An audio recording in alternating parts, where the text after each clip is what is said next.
그냥 막연히 저희가 좋을 것 같아. 막연히 좋아. 모를 것 같아. 네. 뭐 어디 뭐 유튜브에 뭐 자칭 네. 고수가 찍어줬어. 네. 아니 무슨 카페에서 여기가 좋다고 했어. 네. 이제 내가 내 스스로 판단하고 투자하기 위해서 데이터를 조금 이제 활용을 좀 해보자는. 안녕하세요, 설마입니다. 네, 안녕하세요, 한세장입니다. 보통 부동산 공부하시는 분들이 어떻게 시작하죠? 저 같은 경우도 처음에는 책을 보면서 시작을 했었는데 네. 근데 요즘에는 대부분 책이 먼저가 아니라 제일 많이 접하시고 오시는 게 유튜브인 것 같아요. 처음에 유튜브를 시작해서 그러면 이제 관심이 생기니까 뭐 책도 보고 뭐 카페나 이런 블로그도 또 찾아보시고 결국에는 이제 이런 강의를 또 들으러 오시잖아요. 그러면 이게 뭐 책 보고 유튜브 보고 부동산 관련 카페 보고서 강의까지 간다라는 얘기는 결국 336이라는 얘기잖아. 그렇죠. 모든 게 다 갖춰져 있죠. 결국 336으로 와라 이제 이런 네. 얘기긴 한데 네. 공부할 때 이렇게 책 보고 유튜브 보고 다 이렇게 한단 말이야. 그런 방법이 나쁜 건 아니잖아요? 네, 맞아요. 그러니까 저 같은 경우에는 제가 처음 시작했을 네. 때는 유튜브가 없었으니까 그쵸. 오로지 뭐 책하고 카페, 그렇지, 그렇지. 네, 뭐 블로그 이런 거 찾아보면서 많이 네. 했는데 근데 네. 요즘에는 너무 영상들이 많으니까 물론 접할 수 있는 기회는 되게 많아진 것 같아요. 그렇죠, 그렇죠. 그래서 그 덕분에 부동산 쪽 관심 갖는 분들 되게 많아진 건 맞고요. 뭐 경매 쪽도 뭐 말할 것도 없고요. 그렇죠. 요즘엔 배울 게 많으니까 사실은 접근하기 쉬워요. 그래서 맞아요. 다양하게 경매, 공매, 금매 할 것 없이 이제 부동산 투자까지 요즘은 네. 뭐 부동산 임장보고서 쓰는 법 이런 강의도 있더라고요. 그러니까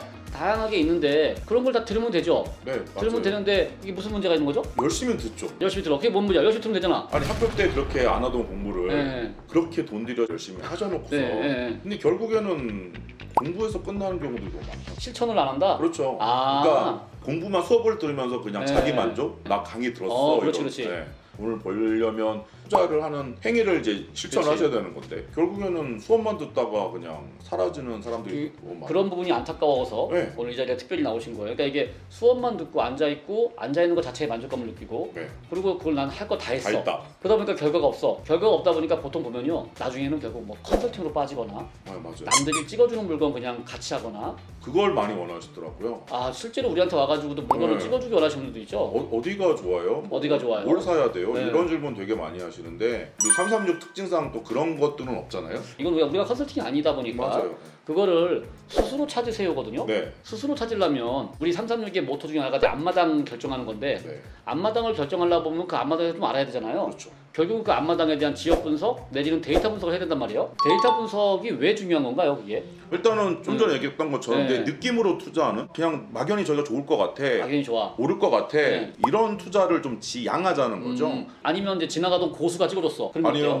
뭐 어디 뭐 유튜브에 뭐 자칭 네. 고수가 찍어줬어. 네. 아니 무슨 카페에서 여기가 좋다고 했어. 맞아요. 근데 막상 해보면 좋지 않은 결과들이 너무 훨씬 더 많았어. 많거든요. 그쵸. 그래서 이제 내가 내 스스로 판단하고 투자하기 위해서 좀 이런 것들을 좀 활용을 좀 해보자는 거죠. 그러니까 스스로 판단할 수 네. 있게끔 데이터 같은 걸 어떤 걸 본다는 얘기인가요? 부동산도 일종의 하나의 재화잖아요. 네. 그러니까 물건이기 때문에 네. 부동산 가격도 결국에는 수요와 공급에 의해서 가격이 결정이 될 거고요. 그다음에 그 부동산을 사는 건 어차피 사람이단 말이죠.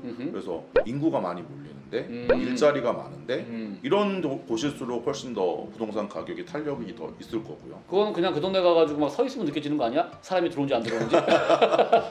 오래 서 있어야 될걸요?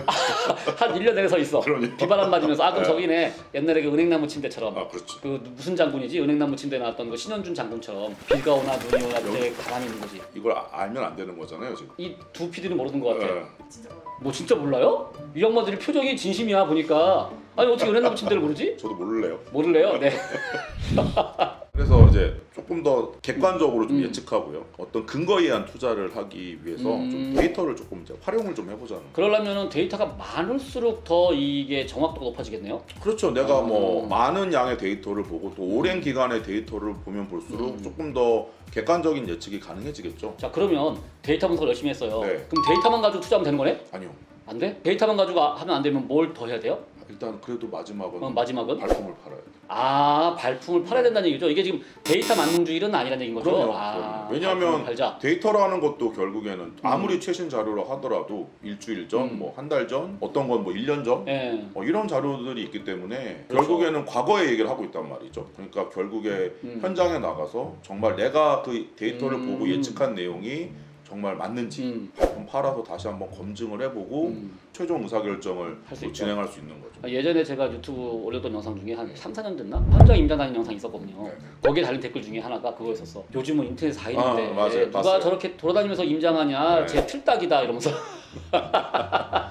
근데 여전히 우리는 네. 발품을 팔아야 된다. 그것만 보고 아 저게 정말 맞겠다, 내 의사결정이 맞겠다라고 확신이 안 들 것 같거든요. 그렇죠. 안 될 겁니다. 데이터 분석은 그러면 어떻게 하는 거예요? 어떤 자료들이 있어요? 가장 이제 기본적인 것들은 뭐 인구 통계에 관한 자료, 네. 뭐 수요와 공급에 관한 자료 이런 것들을 주로 이제 많이 보게 되는데요. 네. 그런 것들은 뭐 보통 어디서 봐요, 이렇게? 자 일단 뭐 기본적인 거는 이제 그런 일을 맡아보는 우리 해당 부서들 있잖아요. 네. 아, 정보 부서들에서. 부서들. 예. 그 통계에 관한 네. 자료들은 이제 행안부에서 주로 나오고요. 그다음에 보통 보는 게 뭐 국토부. 아, 국토 진짜 많이 본다. 네. 아, 실거래가 돼가지고. 실거래가 많이 보시잖아요. 네. 뭐 기재부, 그다음에 한국은행, 네. 감정원 또 네. 이런 데서 나오는 자료들을 갖고 이제 보통 많이들 이제 공부를 하시게 되는 거죠. 진짜 우리나라가 그런 자료들은 잘 돼 있는 건가요? 너무 아, 잘 돼 있어요. 잘 해있죠. 아, 그러니까 이게 우리나라가 왜 조선왕조 500년 세종실록지일지처럼 기록의 문화, 민족성이 남아 있어서 그런지 지금도 기록을 많이 하나 봐요. 설마님 또 역사 얘기. 아, 새끼를 빠지면 안 되죠. 네. 그런 데이터랑 또 뭘 또 보시나요? 그런 정부 부처에서 제공하는 데이터들은 뭐 다 이렇게 보기 좋게 가공이 돼서 나오는 그런 데이터들은 아니에요. 그러니까 그죠? 좀 왠지 보통- 보면 불친절해. 예, 엑셀 파일로 나올 게 우리 보통 로우 데이터라고 하잖아요. 네. 그러니까 그거만 갖고는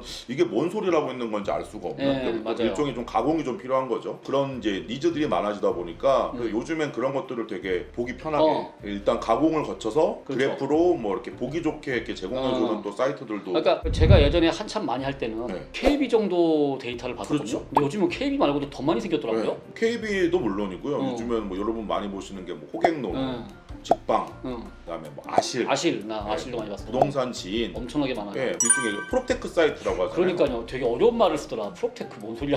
뭐 프로퍼티, 뭐 자산에다가 네. 테크놀로지 어. 그게 뭐 합쳐진 용어라고 하는데 네. 그런 것들을 활용을 하면 내가 굳이 뭐 이렇게 엑셀을 잘 해서 음. 그런 뭐 데이터를 가공하지 않아도 편하게 할수 조회만 있다. 이렇게 하면은 내가 원하는 자료들을 좀 찾아볼 수 있는 거죠. 그런 다양한 사이트가 있고 정보가 되게 훌륭하다라고 네, 말씀하셔서 그런 걸 보면 된다라고 했단 말이에요. 네. 근데 보면 된다로 끝나면 이제 다들 보면 된다고 어떻게 봐야 되지? 이런 궁금한 게 그렇죠, 생겨요. 그렇죠. 그래서 오늘 모신 김에 아예 실제 사례 지역 하나를 딱 정해놓고요. 네. 그 지역을 한번 면밀하게 검토해보는 재미가 하나도 없는 그런 내용을 한번 재미는 없어요. 재미는 없을 네. 거야. 하지만 면밀하게 검토해가지고 그 지역에 대해서 속속들이 파보자라고 오늘 이제 준비를 했습니다. 그 네. 준비한 동네가 어딘가요? 요즘에 서울하고 수도권들이 조금 이제 분위기들이 조금 살아나는 듯 보이잖아요. 네. 그래서 경기도 하면 네. 제일 먼저 떠오르는 도시가 수원, 아, 경기도의 이제 도청 소재지. 도청 소재지죠. 네. 그래서 수원. 오늘은 수원 얘기를 좀 가볍게 한번 해볼까 합니다. 가볍게? 가볍게. 근데 PPT 준비한 게 100장이 넘는 것 같은데? 일단은 뭐 준비는 했는데요. 자, 오늘 네. 수원에 대해서 한번 가볍게 네. 훑어보는 시간을 갖도록 하겠습니다.